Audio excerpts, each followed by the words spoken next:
If the American people ever wish to regain control of the government, we need to understand the monetary system, and we need to alter materially the banking system. Only then can true prosperity return. Americans today know precious little about money and how it is used against us. The Constitution says that only Congress can coin money and set its value. In America today, we have a private central bank with the monopoly power of printing money. It is an unelected, secretive, and dangerous institution. It is an unelected, secretive, and dangerous institution that manipulates the economy by destroying the purchasing power of those who work and save. Twice before, we had national banks that were abolished by Congress. But the creature from Jekyll Island, that's the place off the coast of Georgia where the Federal Reserve was hatched, lives on today, risen from the grave, and now intent on devaluing our future and keeping Americans in the dark about the truth of where their money comes from. So how did this private bank get to print our money? The government gets its powers from the consent of the governed. We didn't give that power to a private bank. But I don't get it. What's so wrong about the Fed printing money? Because it's unconstitutional, pal. Our Treasury is supposed to create our money, but now the Fed controls the printing of America's money. They print the money, then they loan it to the government, then they charge the government interest, then the government taxes you to pay for it. Wake up, pal. God, I don't see what the big deal is. The American taxpayer borrows money from the Federal Reserve and must repay that money with interest. Before the Fed existed, the Treasury directly circulated currency backed by gold. Since the Fed, we pay interest just to have the money. We effectively rent our money from the Federal Reserve, and our money is just worthless pieces of paper. Boy, if we ever get to audit the Fed and its money lenders, the demand to end the Fed will become overwhelming. If the American people ever allow private banks to control the issue of their money, first by inflation and then by deflation, the banks and corporations that will grow up around them will deprive the people of their property until their children will wake up homeless on the very continent their fathers conquered. Jefferson, you're mad. Say, Hartman, why am I wearing a burglar bikini top? Because no one is allowed inside the Fed. Not you, not me, no American citizen, no duly elected member of our Congress, not the Supreme Court. Not the Supreme Court? Not the Supreme Court. How come the government isn't allowed inside its own building? Government? Ah, the Fed is a private bank owned by private stockholders. Do not let the name Federal fool you. This place is about as Federal as Federal Express. A private bank? But private? Shh. Best to keep your voice down, pal. This is Ethan, Federal Reserve. Hey, Eth, Bill here, First National. Hi there, Bill. How are you? Good, good. We're running a little low on money. No problem. How much you need? Oh, how does 20 million sound? What? Excellent. We'll ship it over first thing tomorrow. Wait, he can just call up the Fed and ask for more money and they give him whatever they want? No, pal. The Fed don't give the banks money. The Fed loans the banks money.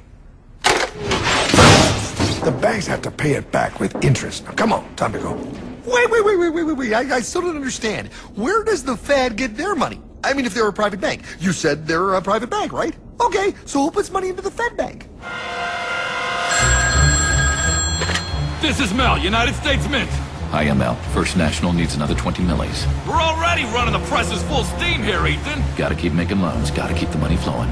All right, you're the Fed. Whatever you guys say. 20 million more by morning. President Kennedy signed Executive Order 11110. This executive order empowered the U.S. Treasury to issue real money without the Fed. It would have worked. Kennedy's plan to dismantle the Federal Reserve machine had begun. 6 months later, John F. Kennedy went to Dallas and never returned. The new president, Lyndon Johnson, threw out Kennedy's order. And since JFK, no president has dared confront the secret powers behind the Federal Reserve. They consolidate bigger and bigger banks, print more and more money, accountable to no one, decimating our nation's wealth for the benefit of a few.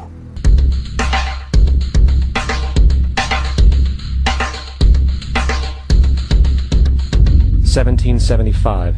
the American Revolutionary War began as the American colonies sought to detach from England and its oppressive monarchy. Though many reasons are cited for the revolution, one in particular sticks out as the prime cause: that King George III of England outlawed the interest-free, independent currency the colonies were producing and using for themselves, in turn forcing them to borrow money from the Central Bank of England at interest, immediately putting the colonies into debt. And as Benjamin Franklin later wrote, the refusal of King George III to allow the colonies to operate an honest money system which freed the ordinary man from the clutches of the money manipulators was probably the prime cause of the revolution. In 1783, America won its independence from England. However, its battle against the central bank concept and the corrupt, greed-filled men associated with it had just begun. So what is a central bank? A central bank is an institution that produces the currency of an entire nation. Based on historical precedent, two specific powers are inherent in central banking practice: the control of interest rates and the control of the money supply, or inflation. The central bank does not simply supply a government's economy with money, it loans it to them at interest. Then, through the use of increasing and decreasing the supply of money, the central bank regulates the value of the currency being issued. It is critical to understand that the entire structure of this system can only produce one thing in the long run: debt. It doesn't take a lot of ingenuity to figure this scam out. For every single dollar produced by the central bank is loaned at interest. That means every single dollar produced is actually the dollar plus a certain percent of debt based on that dollar. And since the central bank has the monopoly over the production of the currency for the entire country, and they loan each dollar out with immediate debt attached to it, where does the money to pay for the debt come from? It can only come from the central bank again, which means the central bank has to perpetually increase its money supply to temporarily cover the outstanding debt created, which in turn, since that new money is loaned out at interest as well, creates even more debt. The end result of this system without fail is slavery, for it is impossible for the government and thus the public to ever come out of the self-generating debt. The founding fathers of this country were well aware of this.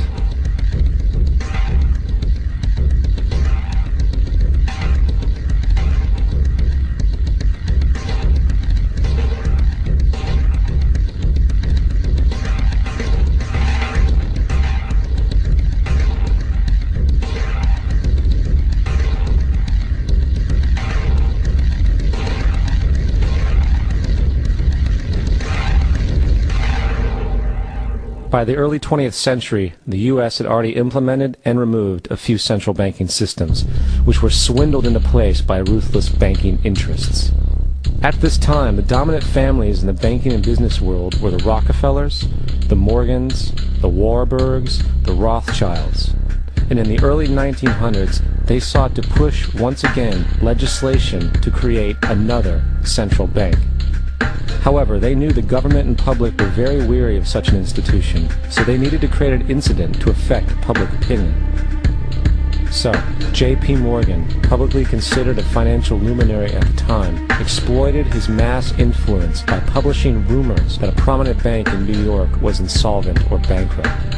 Morgan knew this would cause mass hysteria, which would affect other banks as well. And it did.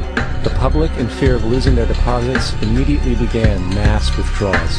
Consequently, the banks were forced to call in their loans, causing the recipients to sell their property, and thus a spiral of bankruptcies, repossessions, and turmoil emerged. Putting the pieces together a few years later, Frederick Allen of Life magazine wrote, "The Morgan interests took advantage to precipitate the panic, guiding it shrewdly as it progressed. Unaware of the Wilson in turn made it law." Years later, Woodrow Wilson wrote, in regret,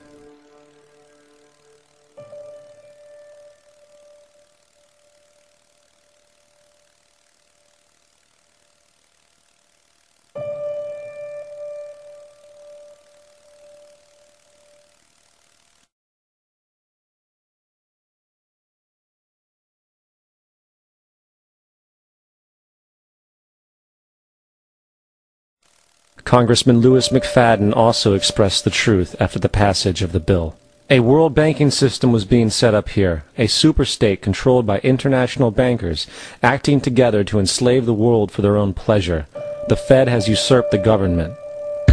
Now, the public was told that the Federal Reserve System was an economic stabilizer, and inflation and economic crises were a thing of the past.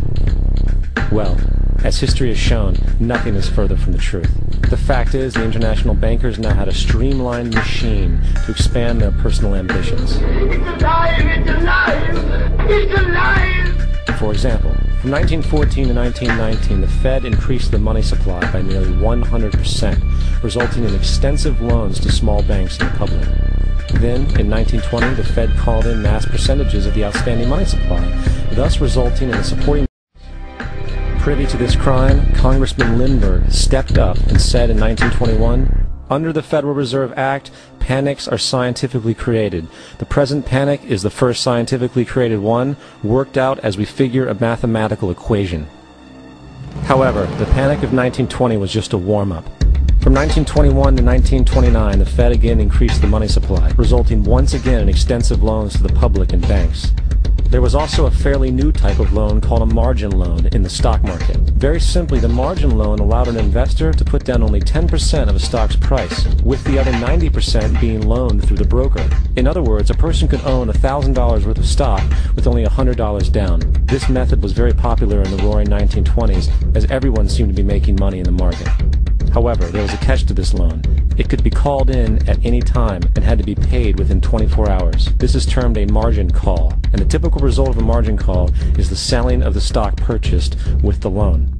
So, a few months before October in 1929, J.D. Rockefeller, Bernard Baruch, and other insiders quietly exited the market, and on October 24, 1929, the New York financiers who furnished the margin loans started calling them in masse. This sparked an instantaneous, massive sell-off in the market, for everyone had to cover the margin loans.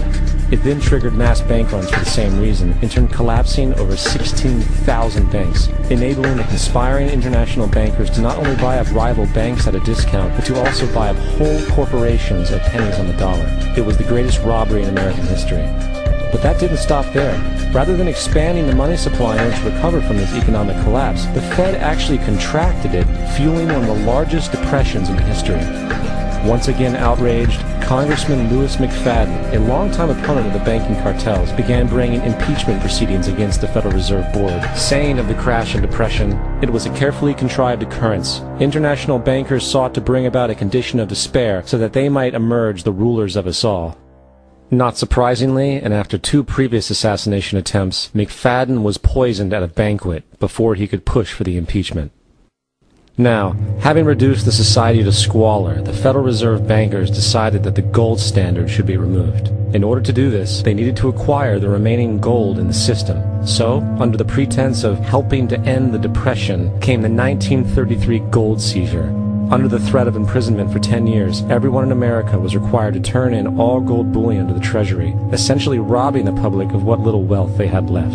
And at the end of 1933, the gold standard was abolished. If you look at a dollar bill from before 1933, it says it is redeemable in gold. You look at a dollar bill today, it says it is legal tender, which means it is backed by absolutely nothing. It is worthless paper. The only thing that gives our money value is how much of it is in circulation. Therefore, the power to regulate the money supply is also the power to regulate its value, which is also the power to bring entire economies and societies to its knees.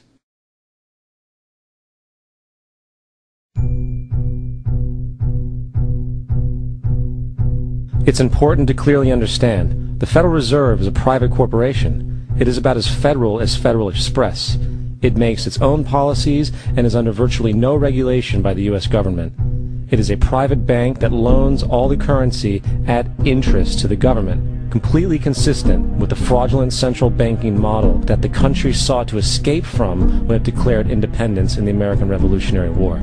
Now, going back to 1913, the Federal Reserve Act was not the only unconstitutional bill pushed through Congress. They also pushed the federal income tax.